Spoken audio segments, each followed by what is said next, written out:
एक मारवाड़ी में कहावत है कि गांव बसायो बाणियों बस ज्यादा जानियो।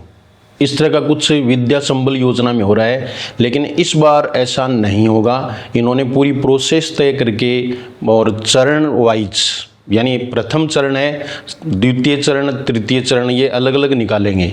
तो इनका प्रोसेस इस बार है वो एकदम से सही है। तो अब आप अप्लाई कर दें। देखो, मैं व्याख्याता भर्ती के बारे में बात कर रहा हूँ विद्या संबल योजना के तहत, और वो आपको बताऊंगा कि इसमें क्या क्या निर्देश दिए गए हैं ये, और राज्य स्तर पर वैकेंसीज है उनका इन्होंने रिलीज किया है। तो ये देखिए आप कि आदेश भी कार्यालय निदेशक माध्यमिक शिक्षा राजस्थान बीकानेर से, माध्यमिक शिक्षा विभाग राजस्थान के विद्यालयों में प्राध्यापकों यानी व्याख्याताओं के रिक्त पदों पर विद्या संबल योजना के प्रथम चरण के अंतर्गत पात्र अभ्यर्थियों को गेस्ट फैकल्टी के रूप में पूर्णतः स्थायी है, ये ध्यान रखना, तौर पर लगाए जाने के संबंध में, ठीक है ना। और फिर इसके बाद में देखो आप उपरोक्त, ये भी उपयुक्त नहीं लिखते, उपयुक्त, ये उपरोक्त नहीं होता, मैं हिंदी में आपको बता रहा हूं कि ये उपयुक्त होता है, उपयुक्त। विषयांतर्गत एवं संदर्भित पत्र के संबंध में निर्देशित किया जाता है कि माध्यमिक शिक्षा विभाग राजस्थान के विद्यालयों में प्राध्यापकों के रिक्त पदों पर विद्या संबल योजना के प्रथम चरण के अंतर्गत पात्र अभ्यर्थियों को गेस्ट फैकल्टी के रूप में पूर्णतः स्थायी तौर पर लगाए जाने हैं। गेस्ट फैकल्टी की नियुक्ति हेतु रिक्त पदों का निर्धारण करते समय ये सुनिश्चित किया जाए कि उक्त पद IFMS में स्वीकृत है तथा उक्त पद से किसी भी कार्मिक का वेतन आहरण नहीं किया जा रहा है। अगर कई बार क्या होता है कि जैसे एक जगह व्याख्याता सरप्लस हो गया तो उसका वेतन दूसरी स्कूल से उठता है, अगर वेतन उठ रहा है तो वो पोस्ट है वो वेकेंट नहीं मानी जाएगी, इसलिए आपको सुनिश्चित कर लेना है IFMS से।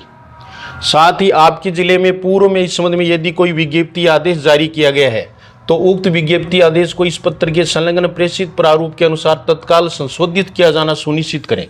यानी पहले आदेश निकाल दिए हैं बहुत सारे जिलों ने, तो वो इसको संशोधित कर लें, यानी ये आदेश निकालें। अब वर्तमान में नगर निकायों के चुनावों के कारण आदर्श आचार संहिता लागू है, अतः उपरोक्त कार्यवाही केवल ग्रामीण क्षेत्रों में स्थित विद्यालय हेतु ही की जावे। यानी शहर की पोस्ट है वो नहीं भरी जाएंगी, वो बाद में भरी जाएंगी, ये है।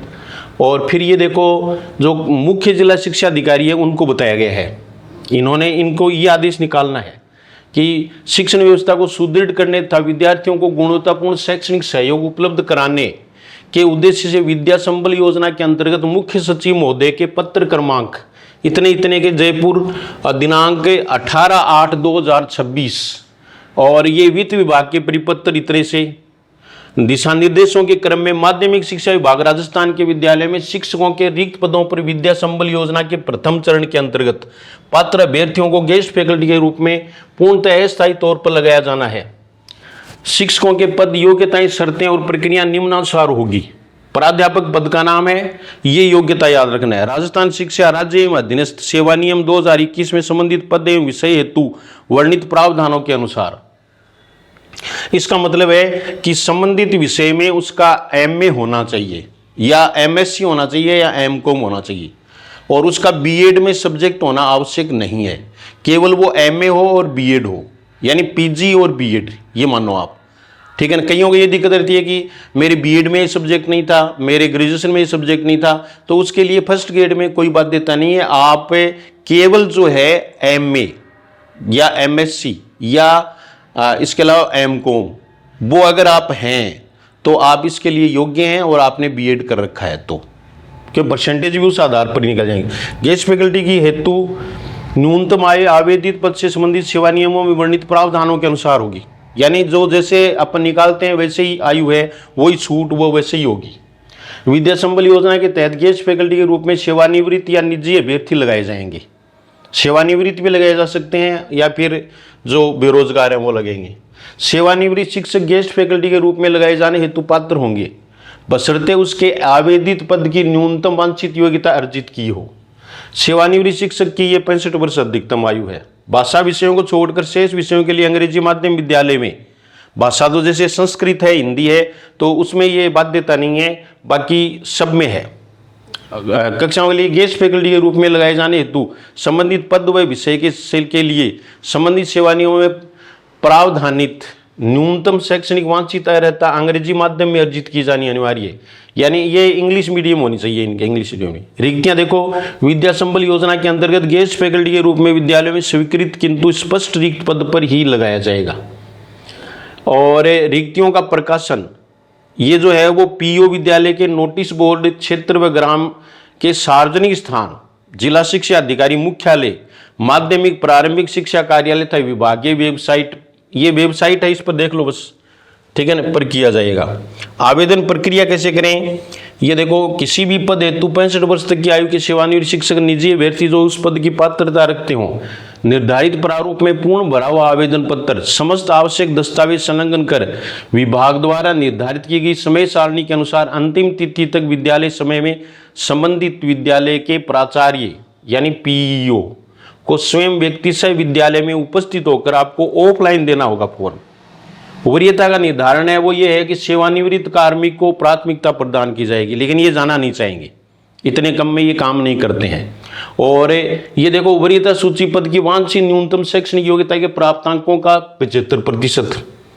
ये देखो, शैक्षणिक योग्यता जो है ना 10वीं से लेकर के एमए तक, वो तो 75% है। और बीएड वाली प्रशिक्षण योग्यता के प्राप्तांकों का 25% अंक बाहर जोड़कर किया जाएगा। सेवानिवृत्त कार्मिकों को प्राथमिकता प्रदान की जाएगी। और फिर देखो, ये देखिए आप, किसी भी तरह की परिवेदना आवेदक द्वारा संबंधित जिले के मुख्य जिला शिक्षा अधिकारी कार्यालय में 7 दिवस में प्रस्तुत करनी होगी। मान लीजिए आपसे कम मेरिट वाले को ले लिया है और आपको नहीं लिया, तो आप इनको मुख्य जिला शिक्षा अधिकारी, जिला शिक्षा अधिकारी, इनको जो है वो अपनी शिकायत दे सकते हैं, ठीक है। गेस्ट फैकल्टी को पदवार प्रति घंटा मानदेय है वो 400 रुपये है। 11 से 12 दो ही क्लासों में पढ़ाना है, 11वीं और 12वीं को। लेकिन अधिकतम मासिक मानदेय है वो, पीरियड अगर ज्यादा भी आए तो 30,000 से ज्यादा आपको नहीं देंगे। अन्य शर्तें देखो, गेस्ट फैकल्टी के पद पर लगाए जाने हेतु दिए गए प्रस्ताव पर 7 दिवस में सहमति प्रदान करनी होगी। तब 7 दिन में आपको ज्वाइन करना होगा, स्वयं कार्य करने हेतु उपस्थित होंगे। निर्धारित अंतिम तिथि तक सहमति नहीं दिए जाने पर वरीयता सूची आगामी क्रमांक, क्योंकि 3 लेंगे तो अगले को ले लेंगे। फिर गेस्ट फैकल्टी के रूप में सत्रांत यानी 31/3/2027 तक अथवा नियमित प्रक्रिया से पद भरे जाने तक, जो भी पहले हो तक के लिए पूर्णतः स्थायी तौर पर लगाया जाए। ये मानो आप 31 मार्च तक है। उक्त सेवाएं चूंकि गेस्ट फैकल्टी के रूप में पूर्णतः स्थायी तौर पर ली जा रही हैं, अतः चयनित अभ्यर्थियों द्वारा गेस्ट फैकल्टी के तहत दी गई सेवाएं भविष्य में चयनित पद के लिए स्थायी राजकीय सेवा का आधार नहीं होंगी। आप दावा नहीं कर सकते। चयनित अभ्यर्थी द्वारा इस आधार पर राजकीय सेवा में स्थायी करने हेतु मांग नहीं की जा सकती। गेस्ट फैकल्टी के रूप में लगाए गए निजी अभ्यर्थियों सेवानिवृत्त शिक्षकों को उन्हीं दिशा निर्देशों के अध्ययन रखा जाएगा जो वित्त विभाग के परिपत्र दिनांक 30/3/2021 में वर्णित है, ठीक है। और नगरीय विद्यालयों को छोड़ करके ये हैं, ये देखिए आप, ये पूरा आपको कह दिया। ये समिति का गठन हो गया। विगत रिक्तियों का प्रकाशन 31 तक आप देख सकते हैं स्कूल में जाकर के, या फिर डीओ ऑफिस में जाके देख लो, पूरे जिले की मिल जाएंगी वहाँ। अभ्यर्थियों द्वारा आवेदन तिथि 1/9 से 7/9 तक। प्राप्त आवेदनों की सूची प्रकाशित करना ये 8/9 को होगी। फिर चयन समिति अस्थायी वरीयता सूची में आपत्तियां मांगना ये 9 और 10 को, ठीक है। फिर ये अंतिम और स्थायी सूची है वो 11 सितंबर को साय 6 बजे तक।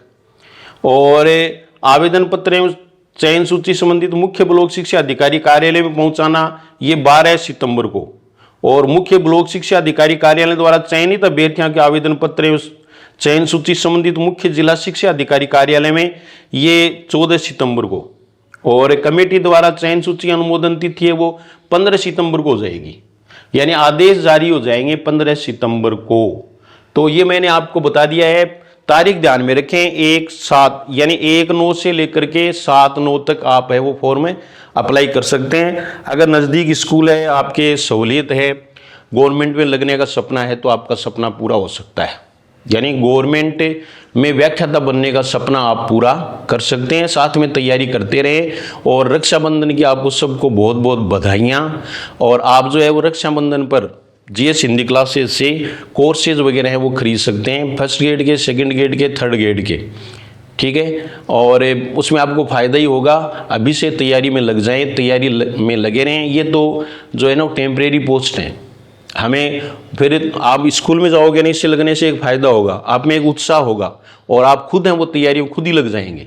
इसलिए जहाँ भी आपको ज्वाइनिंग मिले तो उसके लिए प्रयास आपको ज़रूर करना है। साथ में ऑनलाइन कोर्स लो, वहाँ पढ़ो, 3-4 घंटे पढ़ा करके आप जो है वो फ्री हैं, आप आ सकते हैं, घर आकर के पढ़ें, यानी जो भी व्यवस्था है उसके अनुसार आप कार्य है वो कर सकते हैं। तो ये मैंने आपको बता दिया, ये 31 अगस्त तक ऑफर है, तो आपको फ़ोन नंबर इस पर दिए हुए हैं, आप कांटेक्ट भी कर सकते हैं। ऑफलाइन क्लासेज है वो अभी चल रही हैं और 2 तारीख से बैच शुरू होगा, 2 सितंबर से बैच शुरू हो जाएगा हिंदी फर्स्ट ग्रेड और हिंदी सेकंड ग्रेड का। तो उसमें आप आधार क्लासेज झुंझुनू में ऑफलाइन क्लास भी ले सकते हैं। बैच विधिवत रूप से शुरू किया जाएगा और आप पढ़ रहे होंगे और रक्षाबंधन भी मना रहे होंगे। Thank you very much.